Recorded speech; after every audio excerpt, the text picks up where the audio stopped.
नमस्कार दोस्तों, एक बार फिर से बहुत बहुत स्वागत है हमारे यूट्यूब चैनल में। दोस्तों, जेएसएससी द्वारा पीजीटी एक परीक्षा की जो नोटिफिकेशन है वो निकाल दी गई है। तो इस वीडियो में हम चर्चा करेंगे कि एग्ज़ाम का पैटर्न क्या होगा और उसका जो पाठ्यक्रम है वो क्या होगा। तो चलिए शुरू करते हैं आज का वीडियो। दोस्तों, आयोग द्वारा कंप्यूटर आधारित परीक्षा सीबीटी ली जाएगी, यानी कि कंप्यूटर बेस्ड टेस्ट ली जाएगी, ऑनलाइन एग्जाम होगा। और यदि अभ्यर्थियों की संख्या बहुत ज़्यादा होगी और कई दिनों तक एग्ज़ाम चलता है तो अभ्यर्थियों का प्राप्तांक नॉर्मलाइजेशन किया जाएगा। तो इसको याद रखना है। परीक्षा ऑनलाइन होगी और यदि विद्यार्थियों की संख्या बहुत ज़्यादा होती है और कई शिफ्ट में एग्ज़ाम होता है तो नॉर्मलाइजेशन किया जाएगा, और मार्क्स का नॉर्मलाइजेशन किया जाएगा। तो इसके बाद नेक्स्ट देखते हैं। कंप्यूटर आधारित परीक्षा के आधार पर अभ्यर्थियों की मेधा सूची उनके प्राप्तांक के नॉर्मलाइज्ड अंक के आधार पर तैयार किया जाएगा। तो दोस्तों, नॉर्मलाइजेशन होगा और उसी के आधार पर मेधा सूची तैयार की जाएगी। उसके बाद नेक्स्ट है परीक्षा का स्वरूप एवं पाठ्यक्रम।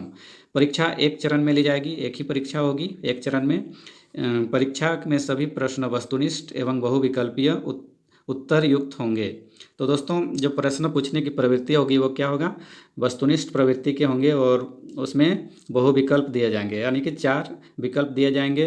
प्रश्न पत्र 1 में एक प्रश्न का पूर्ण अंक 1 होगा, जबकि प्रश्न पत्र 2 में एक प्रश्न का पूर्ण अंक 2 होगा। तो दोस्तों, जो पेपर 1 है उसमें जो क्वेश्चन होगा वो 1 नंबर का होगा, जबकि पेपर 2 में एक क्वेश्चन 2 नंबर का होगा। उसके बाद नेक्स्ट देखते हैं मुख्य परीक्षा के विषय एवं पाठ्यक्रम। मुख्य परीक्षा के लिए 2 पत्र होंगे। यह परीक्षा 2 पालियों में ली जाएगी। प्रत्येक पत्र के परीक्षा की अवधि 3 घंटे की होगी। तो दोस्तों, दो मुख्य परीक्षा का 2 पेपर होगा, पेपर 1 और पेपर 2। पेपर 1 स्नातक स्तर के प्रश्न पूछे जाएंगे, जबकि पेपर 2 स्नातकोत्तर स्तरीय होंगे। तो दोस्तों, पेपर 1 में जो है स्नातक स्तर के मतलब ग्रेजुएशन तक के प्रश्न पूछे जाएंगे और पेपर 2 में स्नातकोत्तर यानी कि पीजी लेवल के प्रश्न पूछे जाएंगे। तो इसको ख्याल रखना है। उसके बाद पेपर 1 के जो विषय हैं वो सामान्य ज्ञान एवं हिंदी भाषा है। सामान्य ज्ञान एवं हिंदी भाषा, इसमें 100 अंक के प्रश्न पूछे जाएंगे। पेपर 2 में आप जिस विषय के लिए अप्लाई करेंगे उसी से सवाल पूछे जाएंगे। जैसे आप मैथमेटिक्स के लिए अप्लाई करना चाहते हैं और आप उसके लिए एलिजिबल हैं तो आपके जो क्वेश्चन होंगे 150 वो मैथमेटिक्स से होंगे, फिजिक्स वाले के फिजिक्स से होंगे या ज्योग्राफी वाले के ज्योग्राफी से होंगे। तो पेपर 1 में 100 क्वेश्चन हैं और पेपर 2 में कुल 150 क्वेश्चन होंगे और प्रत्येक जो सवाल का वो नंबर होगा वो 2 नंबर का। उसके बाद देखते हैं कि पेपर 1 का जो सिलेबस है वो क्या है। पेपर 1 में सामान्य ज्ञान और हिंदी भाषा की परीक्षा होगी। और सामान्य ज्ञान में क्या क्या पूछे जाएंगे, इससे प्रश्नों का उद्देश्य अभ्यर्थियों की सामान्य जानकारी तथा समाज में उसके अनुप्रयोग के संबंध में उसकी योग्यता की जांच करना होगा।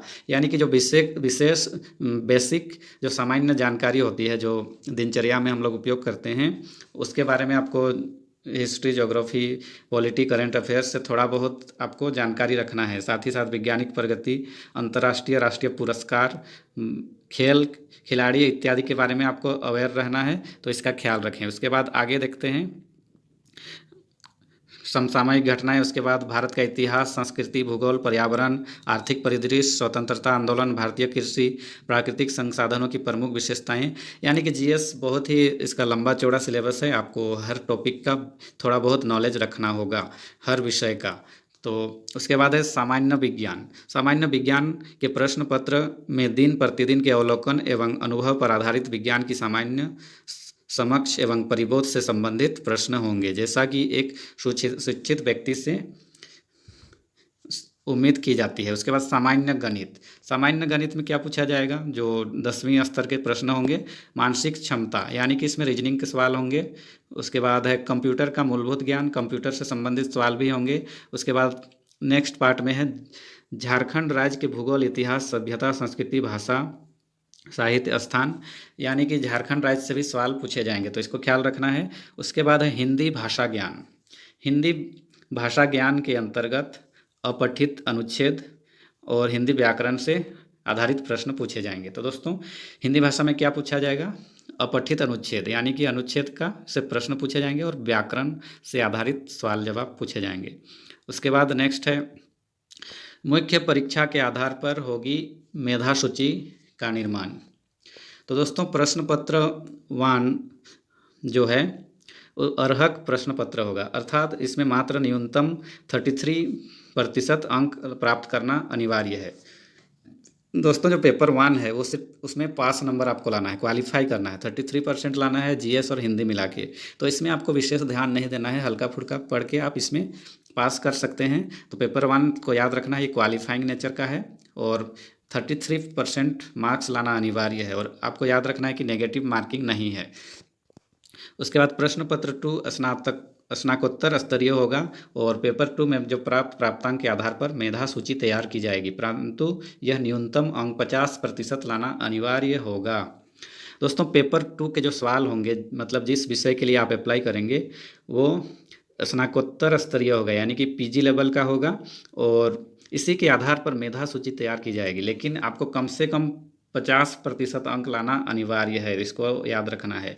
आपको मिनिमम 50% अंक लाना अनिवार्य है। और मान लीजिए सभी विद्यार्थी 50% से कम नंबर लाते हैं और मान लीजिए 49 में ही आप मेरिट लिस्ट में आ गए तो आपका सिलेक्शन नहीं होगा, तो इसको याद रखना है। तो मिनिमम 50% लाना है और उसके बाद कोशिश कीजिए ज़्यादा से ज़्यादा अंक प्राप्त करने का, क्योंकि पेपर 2 के आधार पर ही मेधा सूची तैयार की जाएगी। और एसटी और एससी जनजाति एससी उम्मीदवार के लिए 45 अंक लाना अनिवार्य है। एसटी एससी उम्मीदवार के लिए 45 और जनरल ओबीसी और ईडब्ल्यूएस के लिए 50% लाना अनिवार्य है।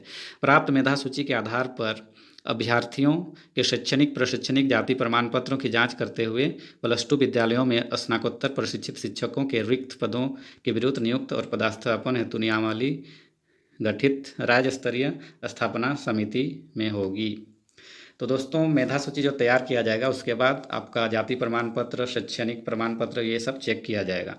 और एक पॉइंट है, मेधा सूची में एक से अधिक उम्मीदवारों के प्राप्तांक समान रहने पर मेधा का निर्धारण उम्मीदवारों के जन्मतिथि के आधार पर किया जाएगा।